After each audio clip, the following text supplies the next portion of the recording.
HP Mama bunyi. Ma, ada telepon. Dari siapa? Dari suamiku tercinta, Ma. Angkat aja. Halo?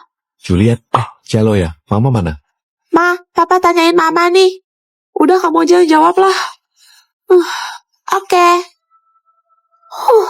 Snow, kamu pikir ini udah jam berapa? Alamak. Tiap hari balik malam terus. Anak sama bini dilupain. Alasannya ya meeting lah, ya bisnis lah. Masih inget lupa nggak? Cello, Papa. Kalau bukan karena anak kita yang lucu-lucu, aku juga nggak mau sama kamu. Kenapa mirip banget sama maknya, sumpah. Aku kasih kamu waktu 10 menit. Kalau kamu nggak sampai di rumah, mau pulang sekalian. Tidur di teras sana, Fai. Halo. Dah lah. Bikin aku tambah tua aja. Keliput aku nambah nggak nih? Belajar dari mana dia? Tren musik 70-an tuh apa, woy? Gue cuma tahu tren Tuesday cunyong yang lewat FVP mulu. Luna cari di Google sih katanya di Spotify. Kalian pernah dengar klub disco zone di Filipina nggak? Enggak tuh, Juliet. Jauh amat sampai Filipina. Klub disco zone sempat jaya pada masanya. Tapi pada tanggal 18 Maret 1996 terjadi kebakaran hebat di tempat itu. Waduh, pintu emergensi terkunci dan mereka tidak bisa keluar dari sana. Asap mulai memenuhi ruangan dan api dengan cepat melahap habis seluruh isinya. Dalam hitungan menit, 160 orang dikabarkan tewas terpanggang. Kebanyakan dari mereka masih pelajar, menjadikan ini sebagai tragedi kebakaran klub malam terburuk yang pernah tercatat dalam sejarah. Buset. Setelah peristiwa itu, sisa bangunan itu dibiarkan kosong begitu saja. Namun pada saat malam tiba, banyak orang yang sering mendengar suara musik diputar secara keras, disertai suara jeritan dan tangisan yang menyayat hati sewaktu melewati tempat itu. Serem Beberapa supir taksi mengaku pernah mengambil penumpang yang melambaikan tangan di depan gedung itu. Tapi pada saat ia menoleh ke kursi belakang, penumpangnya sudah hilang. Merinding, woy. Bahkan ada yang bilang mereka melihat banyak bayangan orang yang sedang menari, terpantul melalui kaca jendela bangunan itu yang sudah rusak. Serius? Masyarakat percaya bahwa orang mereka yang tidak tenang terjebak dalam gedung itu, dan mereka terus berpesta di sana selamanya. Hah?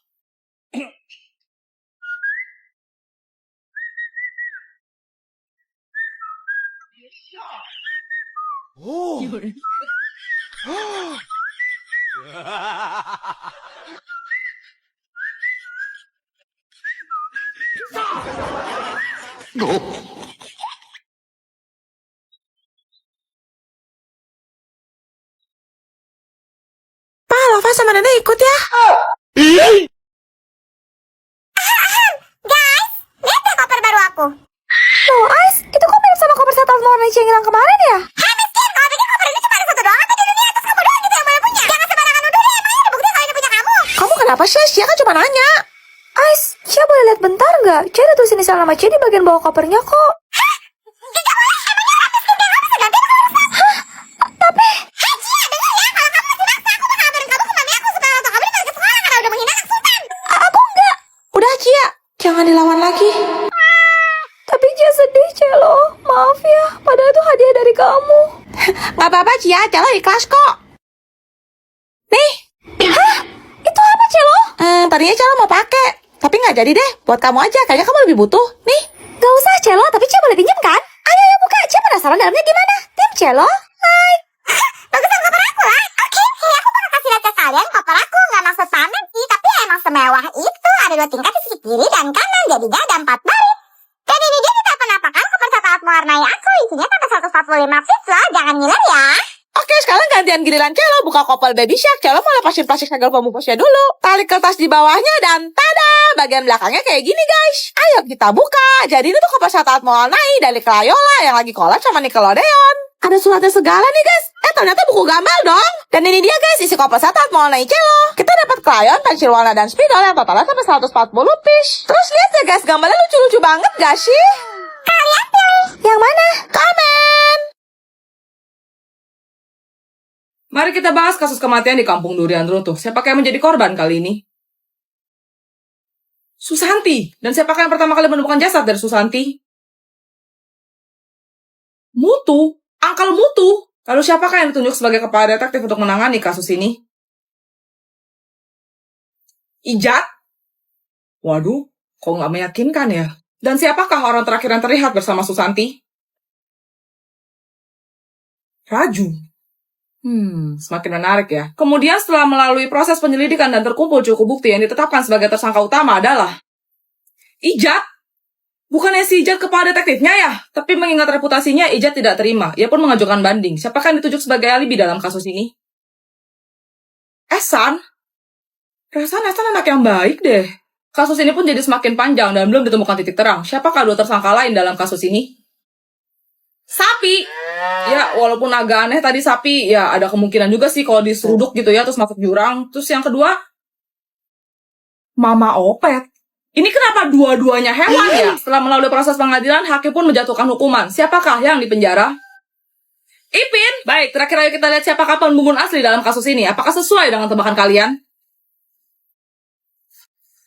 Ente ngapain ente di mana? Ente sasar kan, woy? Wih, kok bisa dokter menyasar sih? Kamera masih rolling tuh, Pak. Ya, mohon maaf tadi ada sedikit kesalahan teknis. Jadi siapakah pembunuh aslinya?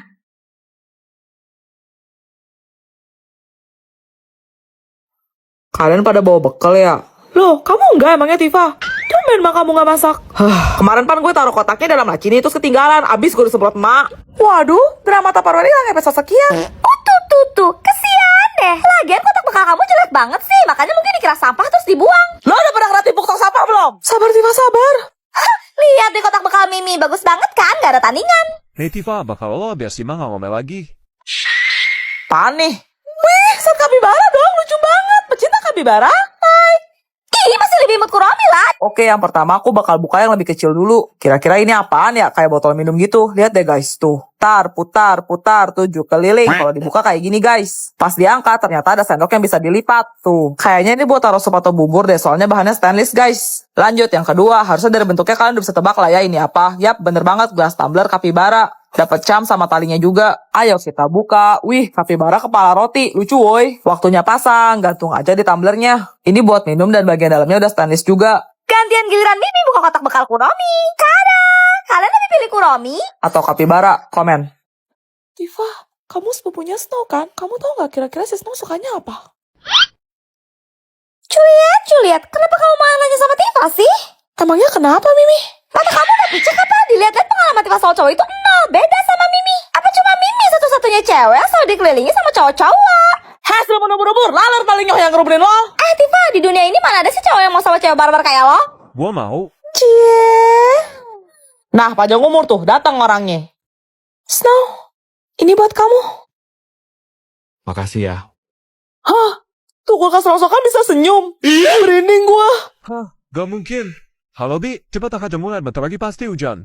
Oke, sekarang aku mau unboxing nih. Pertama langsung robek aja plastik kemasannya. Bentuknya rumah gitu guys. Lanjut aku mau lepasin segelnya nih. Udah ada bisa nebak belum kira-kira isinya apa? Dan yap, ini namanya Hirono guys. Ini edisi yang dia lagi pakai baju beruang gitu. Dia bawa obor di tangannya. Tuh, sekarang aku mau pasang gantungan. Ini tuh punya aku pribadi ya guys. Dan ini dia penampakan detailnya. Menurut kalian gimana? Bagus gak? Lucu banget, mirip lah sama kamu. Semoga kamu suka ya, Snow. Suka kok. Tapi aku lebih suka sama yang ngasih. Ih, Mimi sebel.